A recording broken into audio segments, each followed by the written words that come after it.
Gems of Buddhist Wisdom. How to overcome your difficulties. Venerable Dr. K. Sri Dhammananda. Worry and fear. Are you worried? Are you miserable? If so, you are invited to read this booklet. The theme of this booklet is dedicated to you and to those who worry themselves unduly even unto death. Worries and miseries are twin evils that go hand in hand. They coexist in this world. If you feel worried, you are miserable. If you are miserable, you are worried. We must face facts. Although we cannot run away from them, we must not let these twin evils of worry and misery overcome us. We must overcome them. We can do so by our own human efforts, correctly directed with determination and patience. With proper understanding and carefully applied intelligence, we should be able to subdue our emotional feelings and do away with worries and miseries. Our worries are of our own making. We create them in our own minds, through our inability or failure to understand the danger of our egoistic feelings and our inflated and false values of things. If only we could see things in their proper perspective, in that nothing is permanent in this world and that our own egoistic self is our wild imagination running riot in our untrained mind. We should be going a long way to finding the remedy to eradicate our worries and miseries. We must cultivate our minds and hearts to forget about self and to be of service and use to humanity. This is one of the means whereby we can find real peace and happiness. Many people have longings and hankering, fear, and anxieties which they have not learned to sublimate and are ashamed to admit them even to themselves. But these unwholesome emotions have force. No matter how we may try to bottle them up, they seek a release by disordering the physical machinery, resulting in chronic illnesses. All these can be repelled by correct methods of meditation or mental culture, because the untrained mind is the main cause of such worries. Whenever you have worries in your mind, don't show your sulky face to each and every person you come across. You should reveal your worries only to those who really can help you. How nice it would be if you could maintain your smiling face in spite of all the difficulties confronting you. This is not very difficult if only you really try. Many teenagers worry too much when their friendship with the opposite sex is lost. They often plan even to commit suicide, compelled by the plight of frustration and disappointment. Some find place in lunatic asylums. Many such broken-hearted youths lead miserable lives. All these unfortunate events happen due to a lack of understanding the real nature of life. Somehow or other, departure or separation is unavoidable. This may happen sometimes at the beginning of a life career, sometimes in the middle, and sometimes at the end. It is certainly unavoidable. When such things happen, one must try to find out where the cause lies. However, if the separation is beyond control, one must have the courage to bear it out by realizing the nature of life.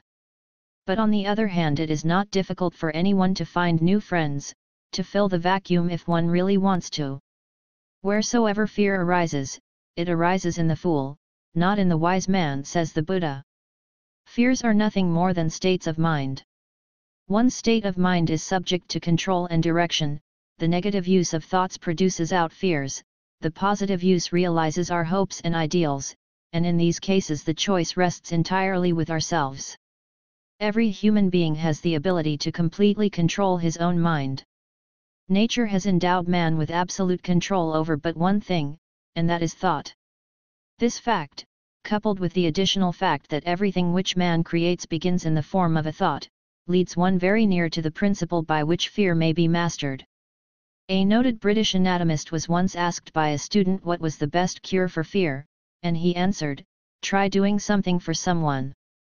The student was considerably astonished by the reply, and requested further enlightenment, whereupon his instructor said, "You can't have two opposing sets of thoughts in your mind at one and the same time. One set of thoughts will always drive the other out. If, for instance, your mind is completely occupied with an unselfish desire to help someone else, you can't be harboring fear at the same time.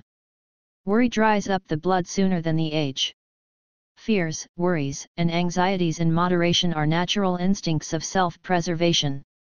But constant fear and prolonged worry are unfailing enemies to the human organism. They derange the normal bodily functions. If you have learned how to please others, you always will be in a good mood. This is because your mind does not allow worries to be accommodated in it. The voice of nature. For the sake of material gain, modern man does not listen to the voice of nature. His mental activities are so preoccupied with his future happiness that he neglects the needs of his physical body and entirely forgets the present moment for what it is worth. This unnatural behavior of contemporary man is that immediate result of his wrong conceptions of world order, of human life and its ultimate purpose. It is the cause of all the frustration, anxiety, fear, and insecurity of our present times. One who really likes to have peace should not disturb another man's freedom. It is a wrong method to seek happiness by disturbing and deceiving others. You can deceive some of the people all the time, and all the people some of the time, but you cannot deceive all of the people all of the time. Abraham Lincoln. If man is cruel and wicked, always lives against the laws of nature and the cosmos, through his acts, words, and thoughts, he pollutes the whole atmosphere. As a result of such misdeeds and thoughts, nature may not produce things which man requires for his living, but instead man may be faced with epidemics and various kinds of disasters. If, on the other hand, man lives in accordance with this natural law, leads a righteous way of life, purifies the atmosphere through the merits of his virtues and radiates his loving kindness towards other living beings, he can change the atmosphere in order to bring about better results for the happiness of man. You may be a very modern busy man, but don't forget to spend at least a few minutes a day in reading some valuable books. This habit will give you a lot of relief and enable you to forget your worries and to develop your mind. At the same time, you have to remember that you have a religion also. Religion is for your own benefit. Therefore it is your duty to think about your religion and to spare a few minutes a day for the performance of your religious duties. Mental health and criminal tendencies. In relation to health, it is not TB, or even cancer, that is the most alarming of the ailments of our age. TB is now almost under control. And there is every hope that a cure for cancer will be found in the near future. Actually, the most alarming of all is the prevalence and increase in all kinds of mental ailments and disturbances. We are forced to build more and more hospitals and institutions for the mentally sick and neuroses of various kinds. There are many more who do not receive any treatment, but who are in need of it badly. It may be asked why the criminal element within our society is mentioned in the same breath with the mentally afflicted. One of the positive and far-reaching results stemming directly from the research work of Freud is the recognition that criminals and delinquents are also mentally sick people, more in need of treatment than punishment. It is this liberal outlook on the problem that lays the basis of all progressive social reform, and opens up the way for reclamation rather than revenge. Know thy neighbor. We never see how other people live, we may not even know anything about the lives of people of different social levels from ourselves or of lesser or greater wealth. If we are healthy, we cannot know what it is like to be sick, and if we are invalids, we cannot understand the energy of the strong. Such lack of experience makes for intolerance, because tolerance is born only of understanding, and without experience there can be no understanding. Hence it is a good thing for us to get as wide an experience as is possible of all aspects of life, and especially to travel, and let us make sure we do not always travel in luxury. Man's unhappiness. Buddha taught that all man's unhappiness comes from wanting the wrong sort of things, the pleasures that money can buy, power over other men, and, most important of all, to go on living forever after one is dead. The desire for these things makes people selfish, he said, so that they come to think only of themselves. Want things only for themselves, and not mind over much what happens to other people. And since they do not get all their wishes, they are restless and discontented. The only way to avoid this restlessness is to get rid of the desires that cause it. This is very difficult, but when a man achieves it, he reaches a state of perfection and calm. We did not enjoy pleasures but were ourselves overcome by pleasures, i.e. by endless anxiety in seeking those pleasures all our energies were sapped. We suffer more than we enjoy in seeking the pleasures of this phenomenal world. Time will heal our wounds. Trouble passes. What has caused you to burst into tears today will soon be forgotten. You may remember that you cried, but it is unlikely that you will remember what you cried about. As we grow up and go through life, if we remember this, we shall often be surprised to find how we lie awake at night brooding something that has happened to upset us during the day. Or how we nurse resentment against someone and keep on letting the same thoughts run through our minds about how we are going to have our own back against the person who has harmed us. We may fall into a rage over something and later wonder what it was we were so angry about.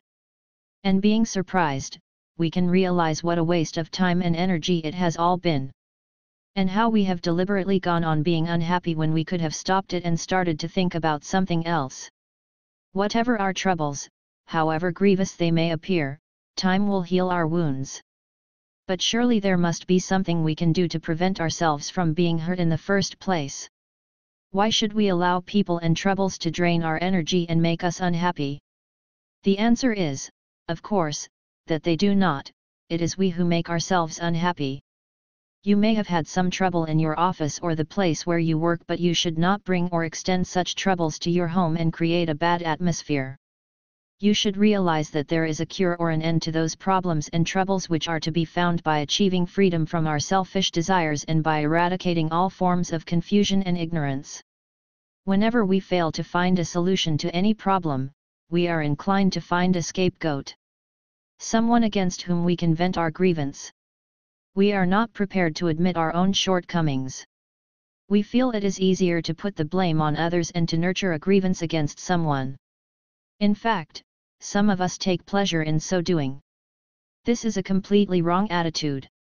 We must not show resentment or to be angry towards others. We should do our utmost, painstakingly and calmly, to resolve our own problems. We must be prepared to face up to any difficulties that we may encounter. Happiness and materialism. Many people believe they can solve all their problems if only they have money. But they fail to realize that money itself has its attendant problems. Money alone cannot solve all problems. Many people never learn this, and all their lives they rush about using all their energy trying to collect more gadgets. And when they have them, they find that these do not satisfy them, but they must have other things and more gadgets. In fact, the more they have, the more they desire to have, so they can never be happy or content. The following advice gives us tremendous consolation to make up our mind when we lose something. Say not that this is yours and that is mine. Just say, this came to you and that to me. So we may not regret the fading shine of all the glorious things which ceased to be. Wealth is not something for you to dump somewhere and to crave for. It is for you to make use of for your welfare as well as others. If you spend your time by only clinging to your property without even fulfilling your obligations towards your country, your people and your religion, you may find that when the time comes for you to leave, this world will still be plagued with worries. You will not be benefited with that property which you have so painstakingly collected. To hope for wealth and gain through gambling is like hoping for shelter from the sun through the clouds. Whereas to hope for progress and prosperity through diligence and work is like building a permanent house as a shelter from the sun and rain. Your property will remain when you die. Your friends and relatives will follow you up to your grave.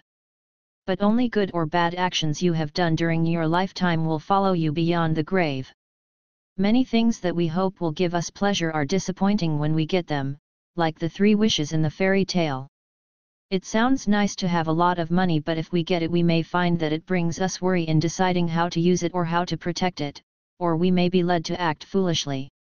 The rich man begins to wonder if his friends value him for himself or for his money, and this is another form of mental sorrow. And there is always the fear of losing what we have, whether it be possessions or some beloved person. So when we are honest and look closely at what we call happiness, we find that it is a kind of mirage in the mind, never fully grasped, never complete, or at the best, accompanied by fear of loss. Your wealth can decorate only your house but not you. Only your own virtue can decorate you. Your dress can decorate your body but not you. Only your good conduct can decorate you. The method that people should adopt to gain happiness must be a harmless one. There is no meaning in enjoying happiness by causing suffering to another person or any other living being. Buddha says, "Blessed are they who earn their living without harming others." Happiness is a perfume you cannot pour on others without getting a few drops on yourself. You may not be able to change the world according to your wishes, but you may be able to change your heart to find happiness. It is only when you have suffered through doing good that you can achieve a greater happiness than others. If we want to find happiness, let us stop thinking about gratitude or ingratitude and give for the inner joy of giving. Ingratitude is natural like weeds. Gratitude is like a rose. It has to be fed, watered, and cultivated and loved and protected. D. Carnegie. Control your mind. Man's mind influences his body profoundly. If allowed to function viciously and entertain unwholesome thoughts, mind can cause disaster, can even kill a being, but it can also cure a sick body. When the mind is concentrated on right thoughts with right effort and understanding, the effect it can produce is immense. A mind with pure and wholesome thoughts really does lead to healthy, relaxed living. Buddha says, no enemy can harm one so much as one's own thoughts of craving, thoughts of hate, thoughts of jealousy, and so on.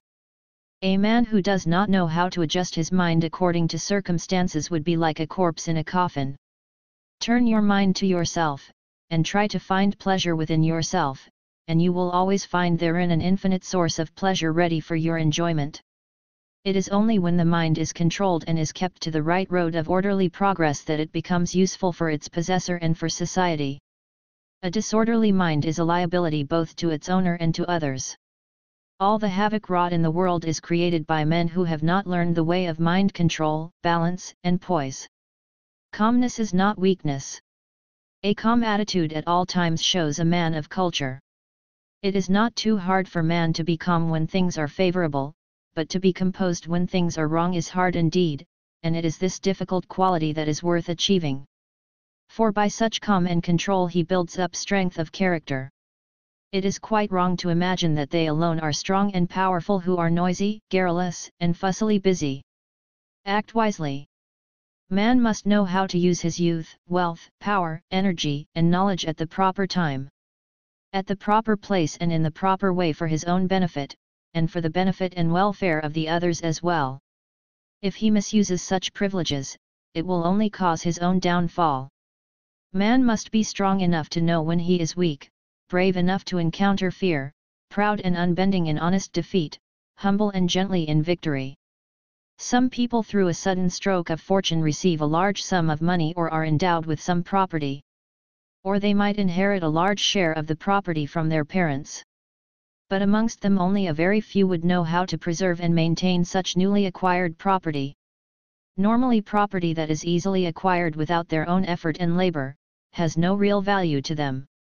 Therefore they will start to spend the money on unnecessary things and, very soon, the whole property will be squandered.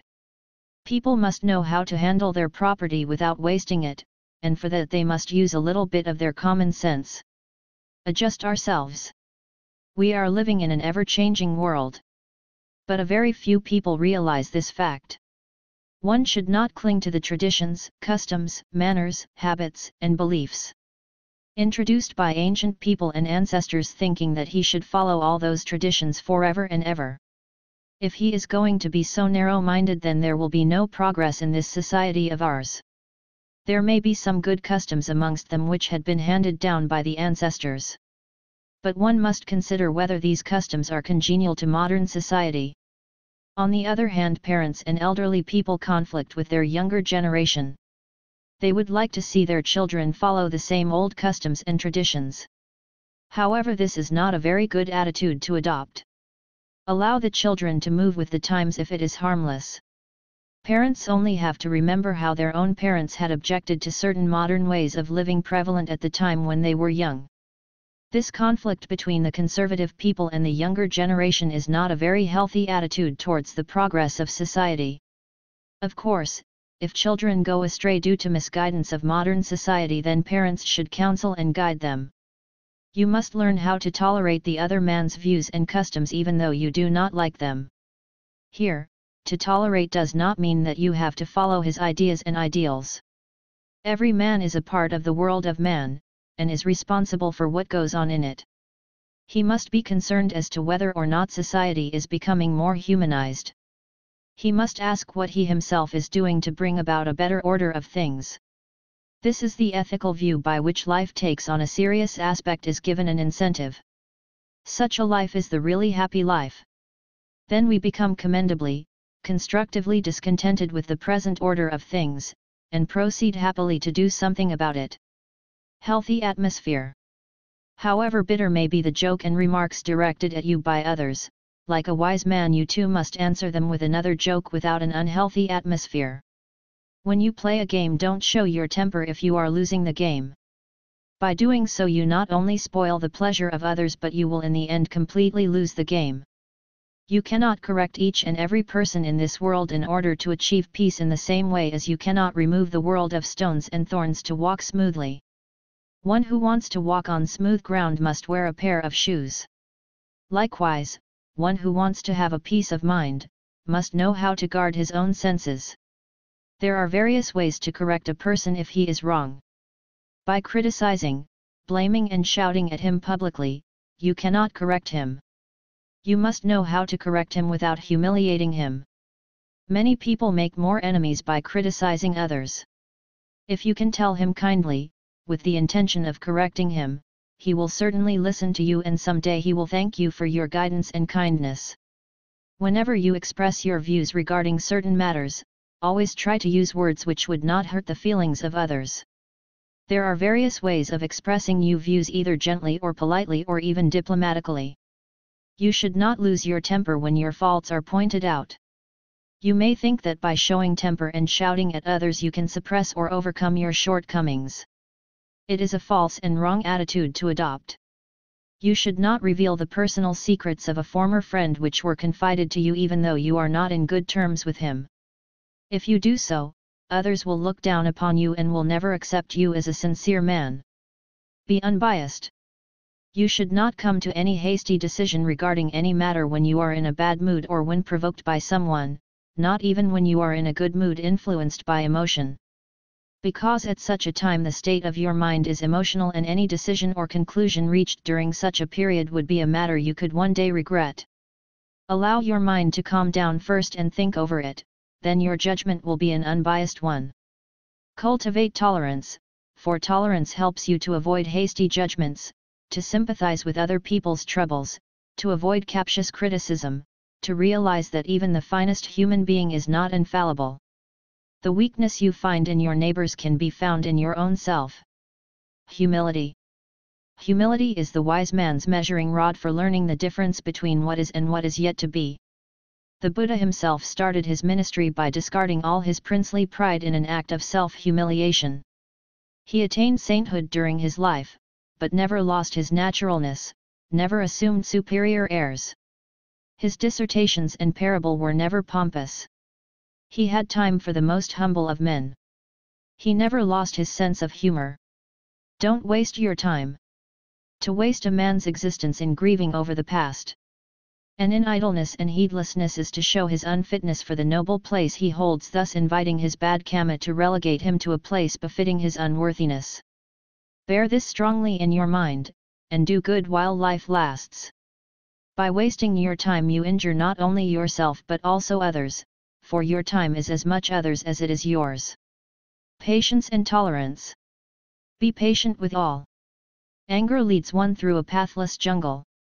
While it irritates and annoys others, it also hurts oneself, weakens the physical frame and disturbs the mind.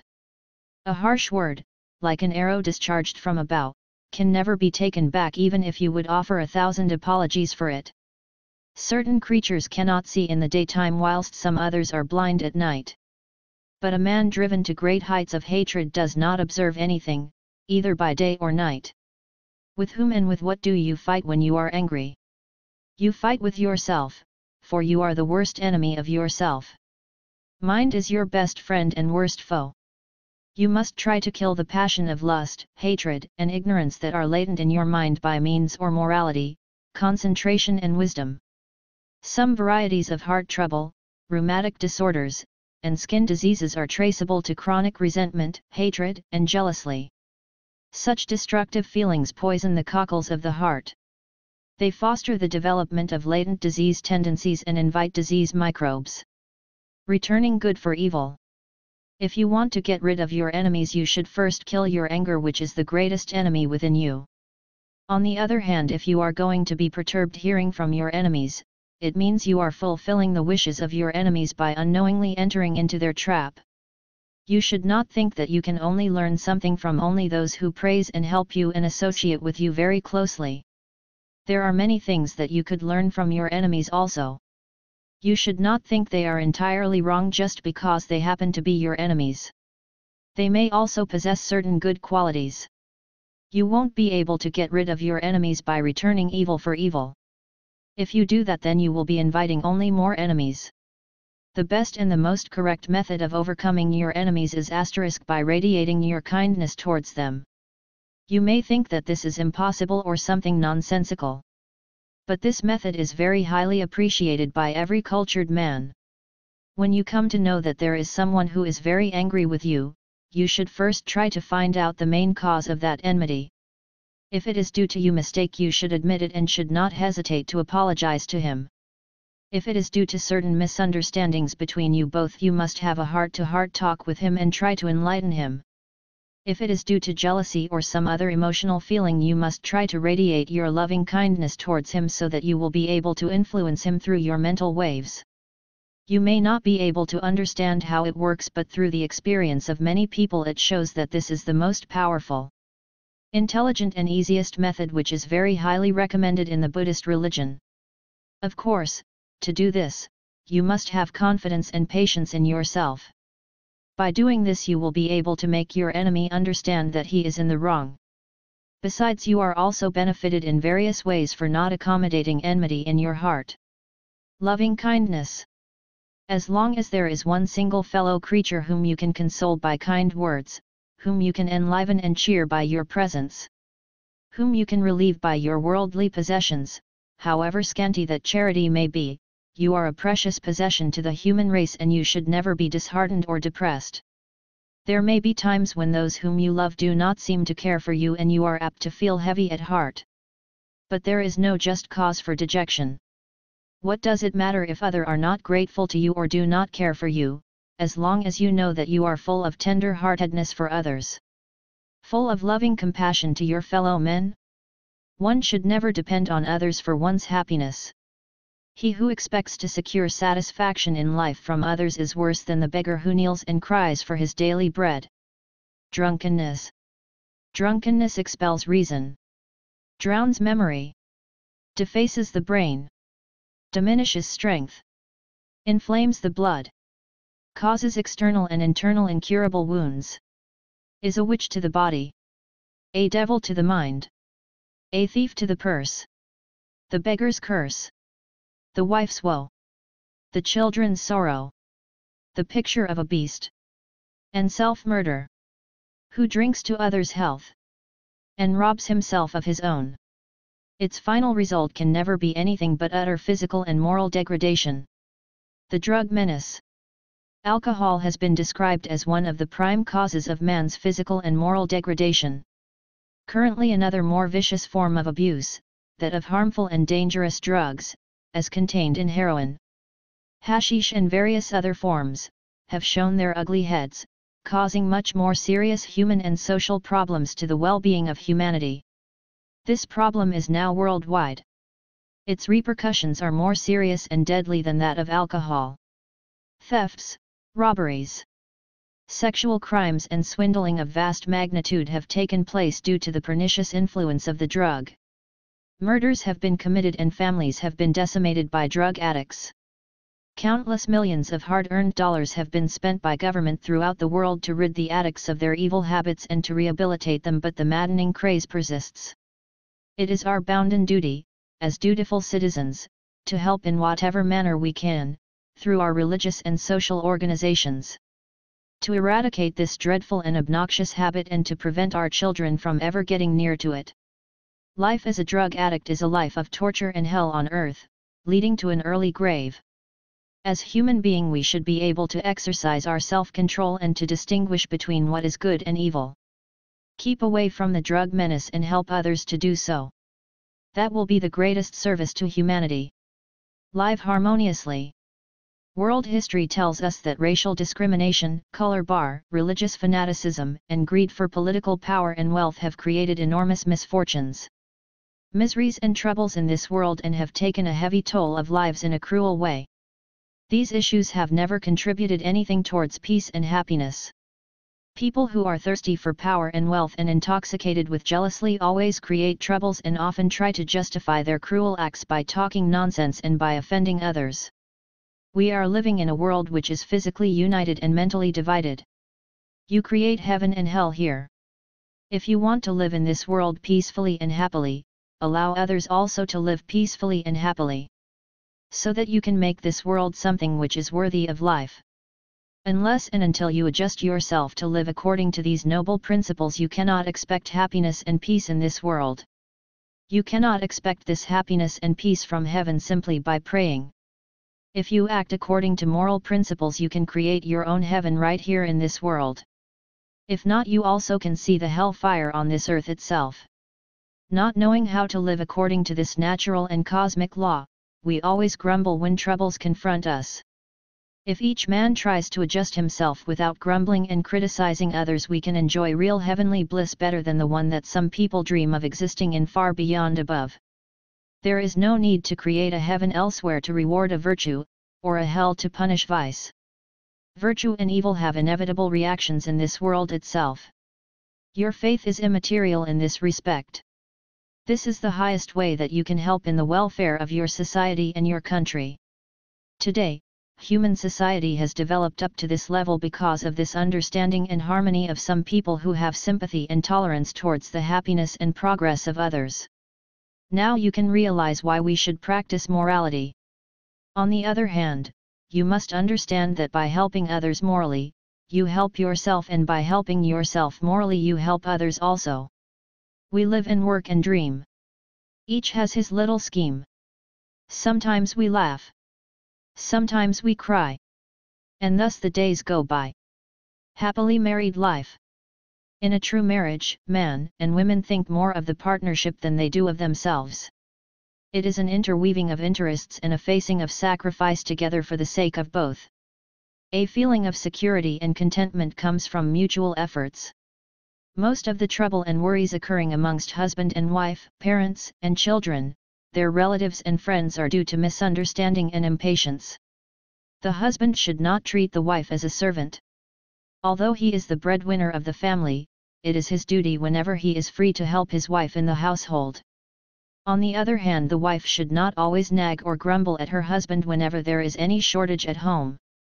She should not also be suspicious of her husband. If he really has some weakness, she could correct him by talking it over with him kindly. A wife has to tolerate a lot of things without bothering her husband. A husband also has to act wisely. Marriage is a blessing, but many people turn their married life into a curse due to lack of understanding, tolerance, and patience. Poverty is not the main cause of an unhappy married life. Husband and wife must learn to share the pleasure and pain of everything in their daily life. Mutual understanding is the secret of a happy family life. Accept criticism. Sweetness is sickness, bitterness is medicine. Praise is like a sweet, excess of which cause sickness. And criticism is like a bitter pill or a painful injection which cures sickness. We must have the courage to welcome criticism and not to be afraid of it. The ugliness we see in others is a reflection of our own nature. A man's individual life, circumstances, and world are a reflection of his own thoughts and beliefs. All men are mirrors reflecting according to their own surface.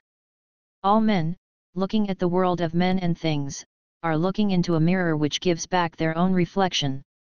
Mind your own business. How nice it is, if you can attend to your own affairs without too much of interference with others' business. Here is the advice given by the Buddha. One should not regard the faults of others, thing done and left undone by others, but one's own deeds of commission and omission. Again the Buddha says, he who is observant of others' faults, and is always irritable, his own defilements increase. He is far from the destruction of defilement. Further he says, easy to see the faults of others, but one's own is difficult to see. One winnows others' faults life chaff, but one own hides as a crafty fowler covers himself. The noble swerve not from the right path, let happen what may, and crave no longer after worldly joys. The wise remain calm and constant in mind alike in joy and in sorrow. No one can live in this world without being blamed and criticized by others. Buddha says, people blame others for their silence. They blame those who talk much and those in moderation. There is therefore no one in this world who is not blamed. Further he says, there never was, nor will be, nor is there now anyone who is wholly blamed or wholly praised. Not all those who criticize you are your enemies. You can make use of the opportunity to find out your own weaknesses which you yourself cannot see. You should not give up good work just because of criticism. If you have the courage to carry out your good work in spite of criticisms, you are indeed a great man and could succeed everywhere. Don't worry.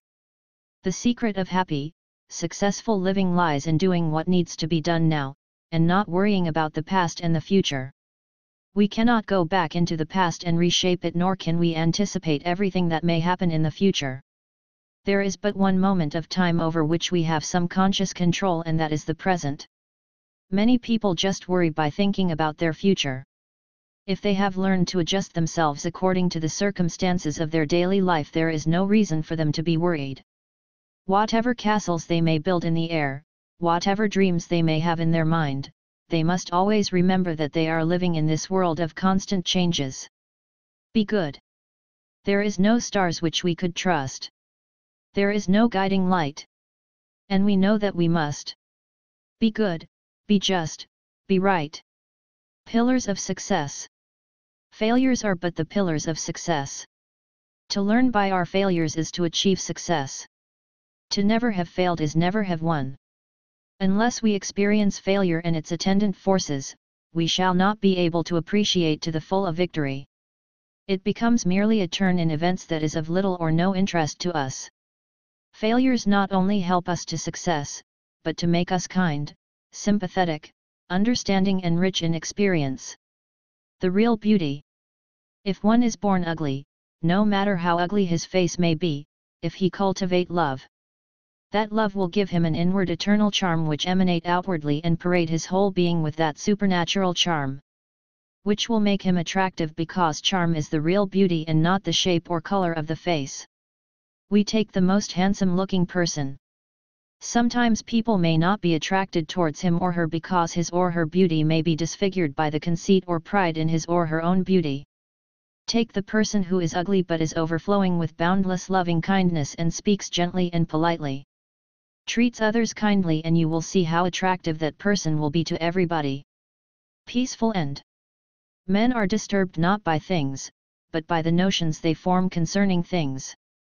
Death, for example, is not in itself terrible, the terror resides only in our mind. Insistence upon the truth of suffering may seem morbid to the mind unable to face facts, but it serves to prick the balloon of happiness. Love of life on earth stimulates the unnatural morbid fear of death. It creates the hypochondriac, the man who will never take risks even for the right.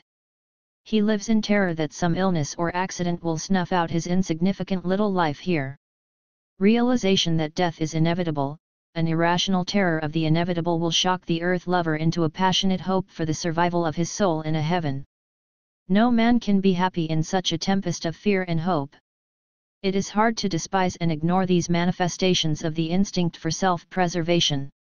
There is, however, a sure method of overcoming it. This is to forget the self in service for other people. It is to turn one's love from inwards to outwards. Become engrossed in helping others and you will forget your own morbid, selfish attachments and hopes, pride and self-righteousness. Everybody likes to have a peaceful death after fulfilling his lifetime of duties and obligations. But how many people have prepared the ground for such an event? How many people take the trouble to fulfill their duties towards their family, relatives, friends, country, religion, and nation? If a man dies without fulfilling any of these duties, surely it is very difficult ultimately for such a person to have a peaceful death. Many people are afraid of dead bodies. But living bodies are more dangerous than dead bodies. More people were defeated and frightened by living bodies than lifeless dead bodies.